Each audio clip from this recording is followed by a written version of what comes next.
what's up, welcome to my channel. I am DJ, aka Token Black. Got in here for the first time. Hit that like button, subscribe button.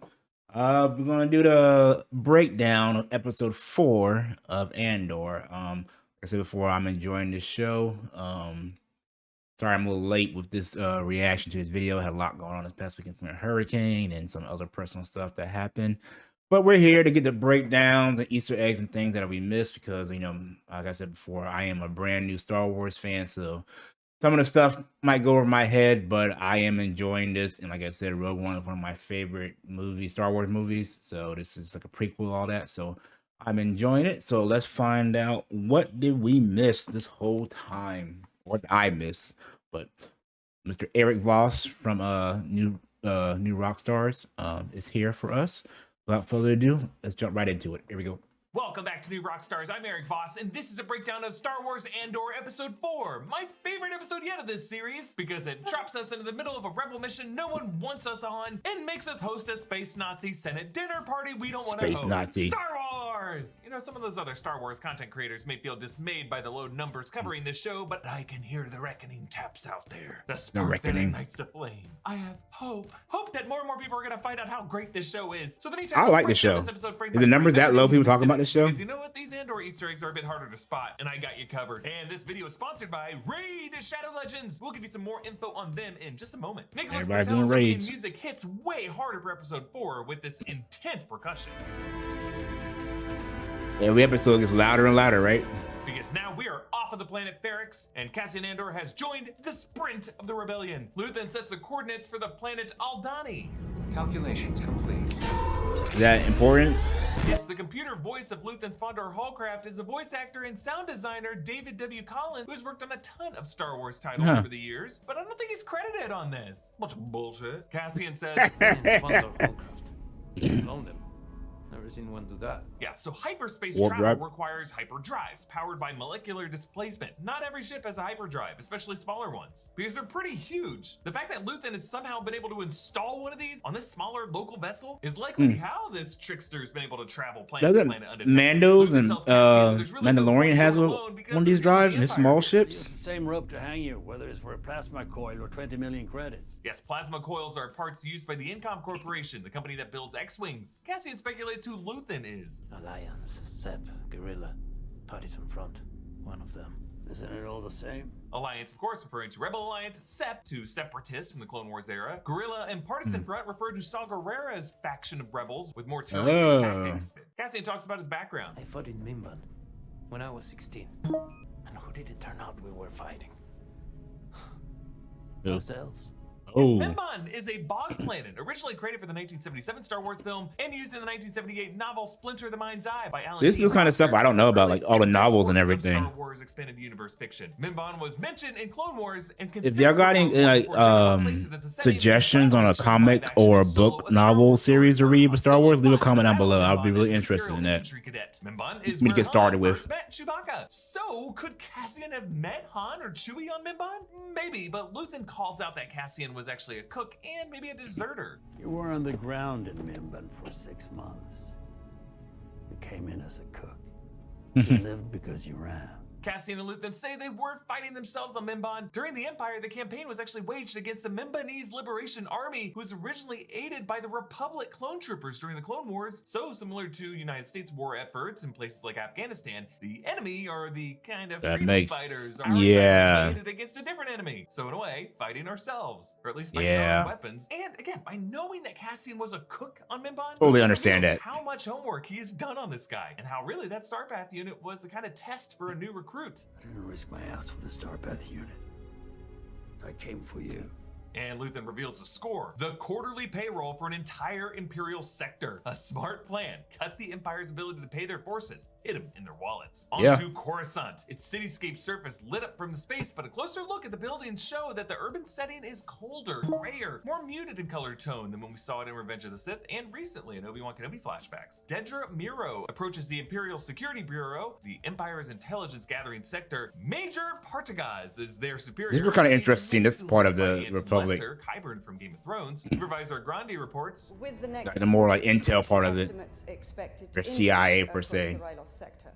Any further erosion in local MI6 authority kind of stuff. may require an increase in our Blackline budget. Yes, Ryloth is home to the Twi'lek species, including the Syndulla family, and 9 years before this, Cham Syndulla plotted to kill Darth Sidious and Darth Vader on the planet Ryloth and of course failed. This led to an increased Imperial presence on Ryloth that will lead to Hera Syndulla embarking on her rebel path and piloting the Ghost and Rebels. Meanwhile, Legret reports that I need to watch Rebels and Clone Wars. I started Clone Wars a while back, but never finished it. Arvala 7 is the name of the desert planet in the same system from season 1 of The Mandalorian. This is where Din Djarin finds Grogu from a gang of Niktos. Partagon stands up and lectures that the ISB mission statement is actually wrong. Security is an illusion. You want security? Call the Navy. We are healthcare providers. We treat Healthcare providers, whether they arise from within or have come from the outside. Yes, Anton Lesser breathlessly zips through all of his lines, max efficiency, as if it's a sin to waste any time or effort when you're on the Empire's clock. His comparison to their work as treating disease recalls the Grand Inquisitor's philosophy about the Jedi. But the Jedi Code is like an itch. I didn't watch Obi-Wan Kenobi. But whereas the Grand Inquisitor simplifies this ill as a compulsion that must be stamped out, Partagas disturbingly views all dissent as a kind of disorder that's treatable with the right medicine, which forces us to ask, what's creepier, an extermination and a purge, or a kind of enslavement and brainwashing? Blevin reports the latest drama from Ferrix and Morlana 1 Heard the brainwash part. and mentions the recovered Imperial Starpath unit, which freaks out Dedramiro because that's her jurisdiction. She's wondering, how did that even get in their hands? Partagas asks Young about traffic to the Abrion sector. Proactive measures, sir. There's an increase in construction shipments going to Scarif, sir. Yes, Scarif. Really the closest thing we've gotten so far to Star Wars major events continuity. Scarif, you should know, is where the Empire moved construction of the Death Star. Geonosis 4 years prior, under the supervision of director Orson Krennic. And while I don't need cameos from Vader or Palpatine, or even Tarkin on this series, I'd love me some Ben Mendelsohn. Al, you're killing me. Onto the planet Aldani. This is actually shot in the real-world Scottish Highlands. The That's gorgeous a beautiful scene. near the Kurakan Beautiful. Dam and its power station. It's an actual dam. You can go visit it. Cassian chooses the name Clem as his alias, which was the name of Marva's partner, and we think Cassian's foster dad who was hung on the street in Ferrix. Luthen gives Cassian a down payment. It's a Kuati signet. Blue Kyber, Skystone, the ancient world. Celebrates the uprising against the Rakatan invaders. So Kyber crystals are, of course, the energy crystals from Ilum and other places that are used to power lightsabers. But Luthen says this is a Kuati signet. Kuati refers to an ancient merchant family from Kuat, a core world run by a matriarchal society. They kind of refer to themselves by the collective pronoun of we. Much of what we know about Kuat has until now been I have no idea what he's talking about right here.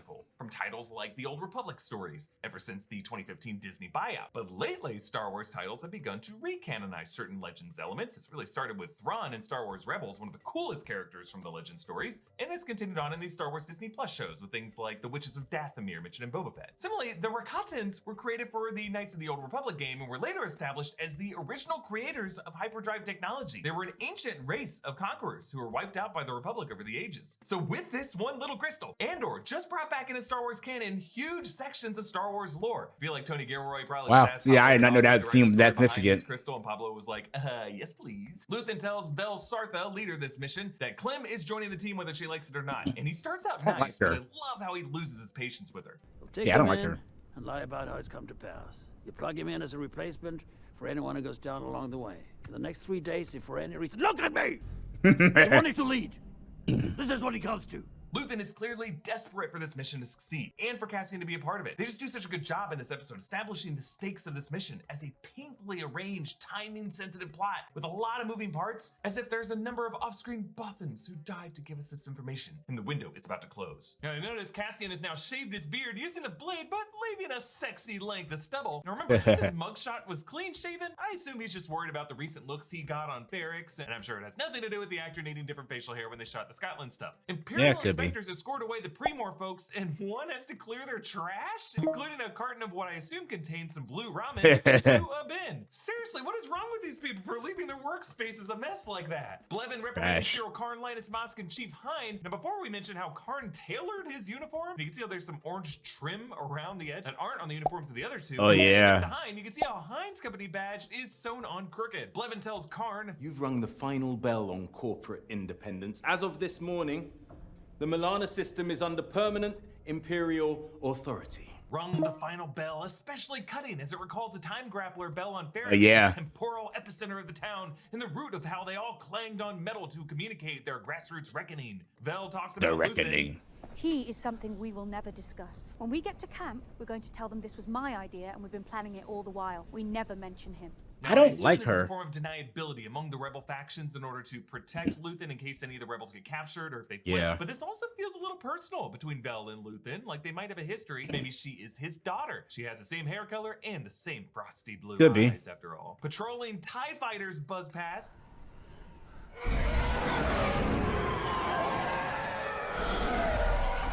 Their iconic engine scream is dampened at first, but then roars as they cross over the ridge. I love the sound design and everything Lucasfilm. Dedra reads about the Starpath unit in the report. Ensign retrieved a sealed Imperial NS9 Why are the Starpath tablets so unit from big? the site. That is our box from Steerguard. Has to be. Yeah, Luthen said that the Starpath unit had been on Steerguard, so there is more to the story of how it was stolen and who Luthen's Steerguard contact might be. Despite the muted color tone of all this, Dedra keeps a small bonsai-like tree in her office. Maybe a sign that there might be some goodness in her that we have yet to see. Luthen opens a hidden compartment on his ship where he changes into his wardrobe, including a wig, some beautiful purple clothes, and rings on each finger. Stellan Skarsgård just takes his great beat to emotionally reset himself. Tony Gilroy said Stellan told him it was all in the hands, and he can see that specific hand gesture that he mentioned in the interview here, which he drops and magically his character melts away. Vel's team includes Karis Nemec, Alex Lothar from the show episode of Black Mirror and The End of the World on Netflix, and Arvel Skeen, actor Imamas Bakrak, Richie from The Bear. Skeen catches Nemec sleeping. Black Mirror now. Mossy Garbish, Saw Gerrera. Fall asleep on watch, they're gonna put your head on a pike for a laugh. Exactly. Yeah, you mentioned Saw Gerrera there, leader of the Rebel Partisans, our favorite from Rogue One, who will appear in a future episode. The others on the team include Teramin Barcona and Cinta Kaz. He got an AK, doesn't he? That's straight up AK he's driving. I didn't realize that. And the horns, and several of these horns per sheep. I'm so exhausted to count all the sheep stuff. Did my yawn make you yawn? I've had some of you yawn, didn't you? Cyril Karn lands at a spaceport No, it did not. where the announcer says over the PA.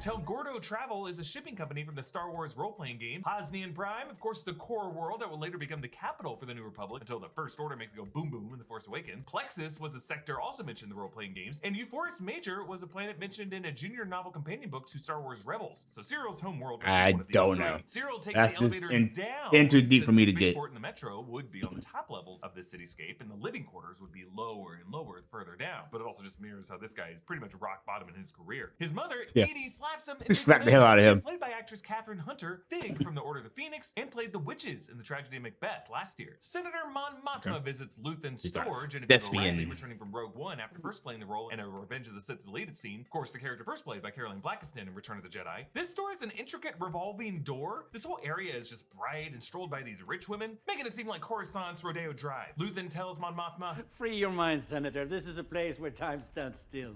It's They changed characters. Much history and not be humbled by the insignificance of our daily anxiety. We often refer to the gallery as Coruscant's unofficial temple of patience. So yeah, in addition to being a front for rebel activity, this also might be Luthen's way of holding on to the past in an era when the Empire would want to tear down all other vestiges of culture, as they did with the Jedi Temple. Now, in his shop is a Kel door breathing apparatus, much like the one worn by Jedi Master Plo Koon. Who knows? Maybe the same one. Making me wonder, Luthen, are you really gathering trophies from dead Jedi? Are you really going to go to that extreme to keep up the facade? I think people believe you already. You're good. You're good. I also assume his Kuati Signet Kyber Crystal might have been something from this collection. He also singles out an Utapan monk cudgel. Utapau being the planet from Revenge of the Sith, where the Grand Inquisitor originated from. There's also some armor that might be old Mandalorian Beskar armor, but I don't know. Looks like it, yeah. Hard to come by. There's also a Twi'lek Kalikori. This is a traditional totem carried by all Twi'lek families. There are some stone tablets that have the same symbols as the keystone that Ezra got from the Loth Wolves in Rebels. There's also some Gungan shields, you know, like the ones that Jar Jar and the other Gungans used in the Battle of Naboo and Phantom Menace. And then I think that is the helmet of the Starkiller armor from Force Unleashed. But Luthen takes her in the back to talk about another artifact. Two-faced divinity,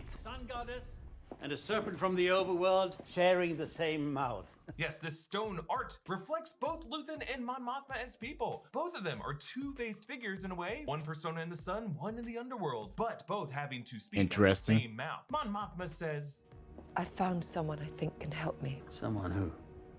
To bring into the circle? No. She may be referring to Bail Organa, but I would think Bail might already be part of this inner circle. Could be Bail's daughter, Leia, who would be currently working as an apprentice senator under Mon's mentorship. I don't know, maybe Mon Mothma wants to use the girl as a money. I forget like Luke and Layla are alive right now. Back and forth. Now, the 7th member of the Aldhani rebel team arrives via speeder bike. This is Lieutenant Gorn, an Imperial defector. There were men on the inside. He mentions an Imperial engineer arriving from Coruscant who might be Galen Erso. Maybe this is a period where Galen is being moved from Coruscant to Eadu and is forced Death Star super laser research. Mon Mothma's husband. That was what's her name's dad. Oh yeah, I do remember that from Rogue One now. He put the fault in the Death Star, right? Novel and was implied to be one of the goofy-hatted men from Palpatine's entourage in Return of the Jedi. Sly Moore is that creepy-looking bald and barren female aide to Palpatine first seen in Attack of the Clones and often at his side. And that chick is a Force adept. You do not want to be sitting across from her at a dinner table trying to hide stuff. These are Mon Mothma's main political foes. Well, these people are fun. Oh, are they? Are they fun? Oh, we should find some Gorman guests for tonight and see how amused they are. Your fun friends just cut off their shipping lanes yesterday. Do you know how many will starve? Gormans. Gormans are the impressed people who will fall victim to an Imperial massacre 3 years from now. And speaking out on it will actually make Mon Mothma have to leave the Senate, turn fugitive, and publicly head the rebellion. Back in Aldhani, a model shows the dam in the valley when the Empire dammed up the sacred river. We learned that Nemec actually made this by hand. Obviously, it's not to scale. Who is this guy, Doc Brown? Take some credit. Excuse the crudity of this model. I didn't have time to build it to scale or to paint it. Gorn describes this astronomical event that they're going to use as cover. Once every 3 years, the meteor shower thing in this valley for a celestial event, but like a curtain being pulled across the sky, until the window to the galaxy forms over the horizon. A curtain pulled over the sky. Sounds like a classic George Lucas wipe edit, doesn't it? But it's so meaningful to use this sacred mystic event as their escape path, as if the mystics who were driven from these lands can finally have a victory over the Empire. In addition to the mission having practical stakes, it really just gives their mission deeper spiritual stakes. Dedra and Blevin take their case to Partagaz. Sir, it is my feeling that this is part of an ongoing effort to steal He's gonna be a problem, I think. equipment in anticipation of an organized rebellion. I have 3 previous case files on my desk that begin to suggest. Does she ever blink? She's probably onto something, but for now, Partagaz misses her concerns, yet compliments her detention numbers from Sev Tak. Sev Tak is a mid-rim planet mentioned in the Darth Plagueis novel. Cassian is handed a garrison map and an Aldhani phrasebook with an Orabesh alphabet and corresponding Aldhani letters, which she's got to learn by morning. Now, since Cassian spoke Kenari for the first decade of his life, do we really know if he can read Orabesh that well, let alone translate to Aldhani? I mean, something tells me that Luthen totally lied about those 3 languages that Cassian could speak. I don't know, maybe I'm just reading into that Leah Michelle look on his face. Follow me on TikTok, Instagram, and Twitter at EAVOS. Follow New Rockstars. Subscribe to New Rockstars for more analysis of everything you will do. So yeah, that one was very interesting. Like I said, there's a lot that I don't know about the Star Wars world. Just because, like I said, I've only been like getting into it in the past couple of years, so I haven't read all these novels and these comics and watched all these side plots and stories, and so I don't know all the characters and everything. But I'm enjoying this show, Andor. I'm enjoying just learning about the rebellion starting and everything. I'm pretty sure as I get more into Star Wars over the next few months and years and stuff, I will, put 2 and 2 together, all this. But for the meantime, as a casual fan, I'm enjoying the show. Like I said, if you guys have any suggestions on comics or books or any other like little mini series I should watch, let me know down below. I would truly appreciate it. Make sure to like subscribe button if you like my video. Trying to get to 500 subscribers. And until next time, guys, I will see you when I see you. Peace.